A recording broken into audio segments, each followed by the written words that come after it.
వర్గాన్ని కదిలించిన కళల్లో కన్నీళ్లే కనబడతా ఉన్నాయి. ఆనాడు కాంగ్రెస్ పార్టీ ఎన్నికల ముందు అనేకమైన హామీలు ఇచ్చింది. ప్రజలు హామీలు నమ్మడం లేదని బాండ్ పేపర్ల మీద రాసిచ్చి కాళ్ళల్లో చేతులల్లో పట్టుకున్నారు. అట్లా కూడా నమ్మటట్లేరని రాహుల్ గాంధీని హైదరాబాద్ తీసుకొచ్చి ఈ గ్యారంటీలు అమలు చేసే బాధ్యత నాదే అని చెప్పి మాటిప్పించారు. రాహుల్ గాంధీని కూడా నమ్ముతారో నమ్మరో అని సోనియా గాంధీతో ఉత్తరం రాపించారు. నేను మీ తల్లిగా ఉత్తరం రాస్తున్నా, మేమిచ్చిన గ్యారంటీలన్నీ అమలు చేసే బాధ్యత నాది అని ఆ తల్లిగారు ఉత్తరం రాసిండ్రు. ఇప్పుడు ఆ తల్లిగారు మాట్లాడతలేరు. రాహుల్ గాంధీ అయితే రేవంత్ రెడ్డికి అపాయింట్మెంట్ ఇస్తలేడు. 11 సార్లు పోయి ఢిల్లీకిన అక్టోబర్కేళ్ళు ఇప్పటిదాకా 11 సార్లు ఢిల్లీకి పోతే రేవంత్ రెడ్డికి అపాయింట్మెంట్ దొరకలేదు. దర్వాజా బంద్ అయిపోయిందాడ. ఈయన సంగతులన్నీ అర్థమైనాయి ఢిల్లీలో. ఈయన అపాయింట్మెంట్ దొరకక పోతుండు వస్తుండు. అంతకు మించి ఢిల్లీలో మాత్రం రాహుల్ గాంధీ అపాయింట్మెంట్ దొరకలేదు. విలేకరులు అడిగిరట, అరే ఏమైందా అని అపాయింట్మెంట్ దొరకలేదు, నీ పతారా కమ్మైందా అని అడిగిరట ఢిల్లీలో. అడిగితే ముఖ్యమంత్రి ఆయన ఫోన్ తీసి చూపిస్తున్నట, చూడు బైగో నాతో మాట్లాడి అంటున్నట. అంటే నువ్వు ఫోన్ చేసి చూయించుకున్నావంటేనే నీ ఇజ్జత్ పోయినట్టే లెక్క, నీ పతారా లేనట్టే లెక్క.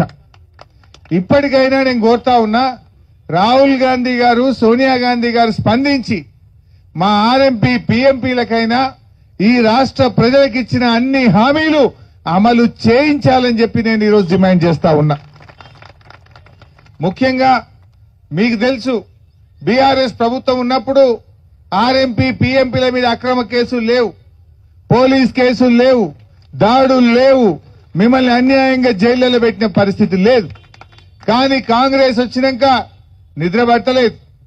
ఏ రాత్రి ఎవడొస్తాడో, ఏం కేసు పెడతాడో, జైల్లో నూకుతాడో, పోలీస్ కేసులు పెడతారో వాళ్ళని జీబులలో వేసి ఊరంతా తిప్పుతున్నారు. మీ ఆర్ఎంపీలను జీబులలో వేసి జిల్లా అంతా తిప్పుతున్నారు, భయభ్రాంతులకు గురి చేస్తున్నారు, అక్రమ కేసులు పెట్టి రోజుల తరబడి జైళ్లలో పెట్టి ఇవాళ వేధిస్తున్నటువంటి పరిస్థితి ఉన్నది. నేను అడుగుతా ఉన్నా, మీ మేనిఫెస్టోలో ఏం చెప్పారు? ట్రైనింగ్ ఇస్తాం, సర్టిఫికెట్లు ఇస్తామని చెప్పారు. దాన్ని ఎందుకు అమలు చేయడం లేదు? ట్రైనింగ్ ఇచ్చుడు మాట దేవుడెరుగు, కేసులు పెట్టి కనీసం ఉన్న బతుకుదెరువు లేకుండా పిల్లలకు దూరం చేస్తున్న పరిస్థితి ఉన్నది. ఇలా ఆర్ఎంపీలు కూడా ఆత్మహత్యలు చేసుకునే పరిస్థితి తెస్తా ఉన్నారు. ఆర్ఎంపీలను రోడ్ల మీద తెచ్చే పరిస్థితి తెస్తా ఉన్నారు. ఇప్పటికైనా రేవంత్ రెడ్డి మరి కళ్ళు తెరవాలని వైద్య ఆరోగ్య శాఖ మంత్రి దామోదర్ రాయనరసింహ గారు తక్షణమే అధికారులకు ఆదేశాలు ఇచ్చి డిఎంఎన్హెచ్ఓలు వేధించకుండా చూడాలి, అక్రమ కేసులు పెట్టకుండా చూడాలి, వీళ్లకు శిక్షణ ఇచ్చి సర్టిఫికెట్లు ఇప్పించాలని చెప్పి నేను డిమాండ్ చేస్తా ఉన్నా. ఆ రోజు బీఆర్ఎస్ పార్టీ ఉన్నప్పుడు మీ ట్రైనింగ్ కొనసాగిద్దామని డాక్టర్ లక్ష్మారెడ్డి గారు మంత్రిగా ఉన్నప్పుడు ఆ జీవో ఇచ్చిండ్రు, ట్రైనింగ్ కూడా స్టార్ట్ చేసిండ్రు. తర్వాత కొంతమంది కోర్టుకు పోయి స్టే తెచ్చారు.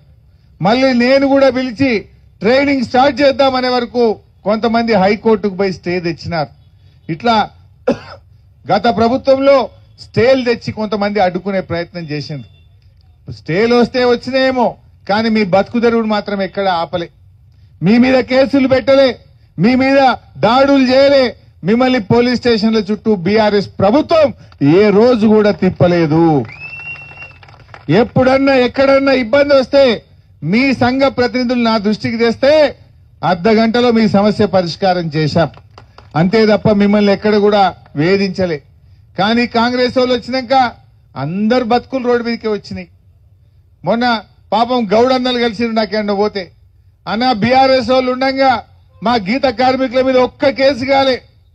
ఏందో ఏమో ఈ కాంగ్రెస్ వచ్చినాక మొత్తం మా చెర్లపల్లి జైల్లో ఒక బ్యారెక్ నిండా మా వాళ్ళే ఉన్నారంటున్నారు. చెంచల్ కూడా పోతే బ్యారెక్ నిండా మా గౌడన్నల్నే పెట్టిండ్రన్నా, లేని కేసులు పెడుతున్నారు, మమ్మల్ని సతాయిస్తున్నారు, మా గీత కార్మికుల పొట్టగొడుతున్నారు అని చెప్పి గౌడన్నలు కూడా మొన్న నా దగ్గరకు వచ్చి చెప్పుకొని బాధపడ్డారు. అంటే ప్రతి ఒక్కరిని వేధించుడే, ఎవరిని విడిచిపెట్టలే. ఈ రాష్ట్రంలో రైతుల ఆత్మహత్యలు, చేనేత కార్మికుల ఆత్మహత్యలు, ఆటో డ్రైవర్ల ఆత్మహత్యలు, లాస్ట్ కు హైదరాబాద్ లో బిల్డర్ల ఆత్మహత్యలు కూడా జరుగుతా ఉన్నాయి. ఏం ఉద్ధరించినవు? ఏ ఒక్క హామీ అన్న అమలు చేసినవా? 6 గ్యారంటీలు 13 హామీలు అంటివి. మొదటి హామీ మహిళలకు ఇచ్చే 2500 మహాలక్ష్మి అమలు కాలే. చివరి హామీ వృద్ధులకు ఇచ్చే 4000 పింఛన్ కూడా అమలు కాలే. ఏమన్నా అంటే రుణమాఫీ చేసిన అంటాడు. అది అడికెళ్ళి చేసినావు నువ్వు. పోనీ అయిందా? ఏ ఊరికి పోదాం రేవంత్ రెడ్డి? నేను ఏ ఊరికన్నా ఈ రాష్ట్రంలో పోదాం, మొత్తం మంది రైతులకు రుణం మీ దాంట్లో అయినా అదే అందరికీ సగం మంది ఉంటారు ఇట్లా కానోళ్ళు. ఏడవైనా కాలే. దాని సూత్రం కూడా మీకు కూడా అర్థం కావాలి. రుణమాఫీ చేసినా నేను 21,000 ఇచ్చిన అంటాడు. ఇయ్యాల్సింది 45, ఇస్తానన్నది 31, ఇచ్చినా అని చెప్తున్నది 21, కానీ ఇచ్చింది 15. ఏ ఊర్లో రాలే. ఇదంతా మోసం. ఆ 15-16 ఏం చేసిండు తెలుసా మీకు? వానకాలం రైతు బంధు ఎగబెట్టిండు. వానకాలం రైతు బంధులో 8,000 కోట్ల రూపాయలు రైతులకు కేసీఆర్ ఇస్తుండే. వానకాలం ఇచ్చు, యాసంగి ఇచ్చు. వానకాలం రైతు బంధు ఎగ్గొట్టి ఆ 8,000 తెచ్చిండు, రుణమాఫీకి ఇచ్చిండు. రెండవది ముసలోళ్ళకి 2,000 పింఛన్ ఇస్తే నెలకు 1,000 కోట్లు అవుతాయి. ఈయన 4,000 ఇస్తా అన్నాడు.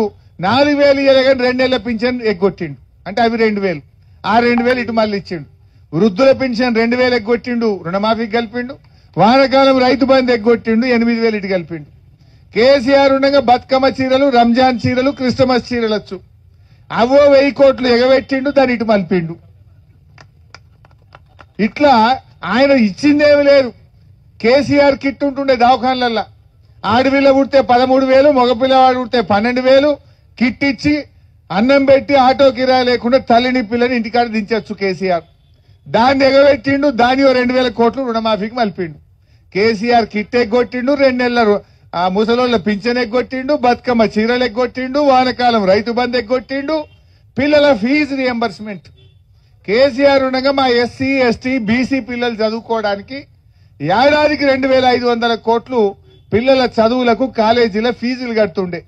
గా ఫీజు రియంబర్స్మెంట్ కూడా ఎగ్గొట్టిండు. గా 2,500 ఆడ ఎగ్గొట్టిండు, తెచ్చి గి రుణమాఫీలో కలిపి అంటాడు. ఇక నువ్వు ఇచ్చింది ఏమన్నదే? ఫీజు రియంబర్స్మెంట్ ఎగ్గొట్టినావు, రైతు బంద్ ఎగ్గొట్టినావు, బతుకమ్మ చీరలు ఎగ్గొట్టినావు, కేసీఆర్ కిట్ ఎగ్గొట్టినావు, ముసలోళ్ళకి 2 నెలల పింఛన్ ఎగ్గొట్టినావు, గీడ కోత కోసినావు, గల కలిపినావు. నువ్వు ఇచ్చింది ఏమున్నది అని నేను అడుగుతా ఉన్నా. నువ్వు చేసిన హామీ ఏంది అని నేను అడుగుతా ఉన్నా. పెద్ద పెద్ద డైలాగులు కొట్టిండు. నేను రోజు కలుతా ముఖ్యమంత్రి, మా ఇంట్లో దర్వాజా కుల్లా ఉంటది, ప్రజలు ఎవరు వచ్చినా నేను ప్రతిరోజు ముఖ్యమంత్రి ప్రజల్ని కలుస్తాడన్నాడు. ఒక్కనాడనే కలిసినాడు ఆయన. 15 నెలల రేవంత్ రెడ్డి వచ్చి ఇప్పుడు మా ఆర్ఎంపీలు పోయి దరఖాస్తు ఇస్తామంటే కలుతాడా? దగ్గర కూడా రానియరు, మొత్తం పోలీసు వాళ్ళని పెట్టుకున్నాడు. కొడంగల్ వాళ్ళని కూడా రానిస్తలేడా? కొడంగల్ వాళ్ళు పోతే కూడా దగ్గర రానిస్తలేడు. ఓట్లు వేయించుకున్నాడు. ఓడదాటేదాకా ఓడమల్లప్ప, ఓడదాటాక బోడమల్లప్ప అయిపోయింది రేవంత్ రెడ్డి కథ. కానీ మీరు తక్కువలా, మీ చేతిలో లేదా? ఇప్పుడు ఈ నెలలో జెడ్పీటీసీ ఏదో ఎంపీటీసీ ఎలక్షన్ పెట్టారట.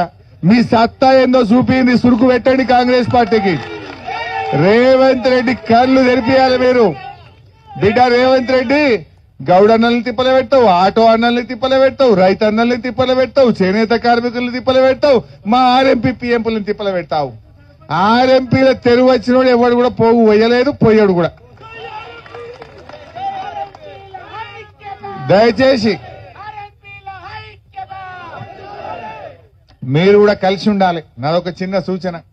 జర మీ దాంట్లో విడిపోయి కూడా నా సంటోళ్ళు వైద్య ఆరోగ్య శాఖ మంత్రి ఉండి సాయం చేయబోతే మీరే కోర్టుకు పోయి స్టే తెచ్చే వరకు నేను పని చేయలేకపోయినా. జర మీరు కూడా కలిసి ఉండుండ్రి.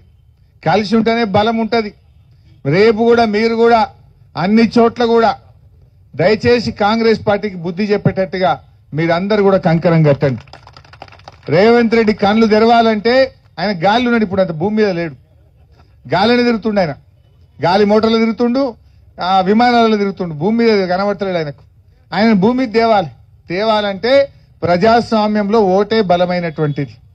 మీరందరూ కూడా ఒక్కటై రేపు ఎంపీటీసీ, జెడ్పీటీసీ ఎన్నికల్లో కాంగ్రెస్ గుణపాఠం చెప్పండి. అప్పుడు ఆయన్నే పిలిచి రాండిపై జర ఆర్ఎంపీలు రాండిపై మీ పని చేస్తా అంటాడు. సో ఆ పని మీరు చేయండి. రేపు అసెంబ్లీ పెడతారు, మార్చిలో బడ్జెట్ సమావేశాలు ఉంటాయి. తప్పకుండా బడ్జెట్ సమావేశాల్లో మీ ఆర్ఎంపీ, పీఎంపీలకు కాంగ్రెస్ మేనిఫెస్టోలో ఇచ్చిన హామీ గురించి నేను వాళ్ళను ప్రశ్నిస్తా, నిలదీస్తా, మీ తరఫున పోరాడతా.